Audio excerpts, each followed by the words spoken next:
Here I've got Meizu M6T, and let me show you how to change a pin to your SIM card on this device. So at first, let's open the settings, then find and select fingerprint and security, and scroll down to the very bottom of the list. Now you need to reach SIM card lock, mark it, and if you would like to apply a new one, just click on change SIM pin. So at first you need to enter the old one, the one that you currently use, tap on OK then.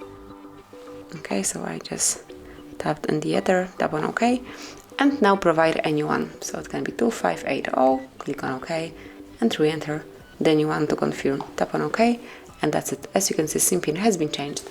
So this is it, that would be all. This is how you can smoothly and easily change SIM pin. Thank you for watching. Please subscribe our channel and leave the thumbs up.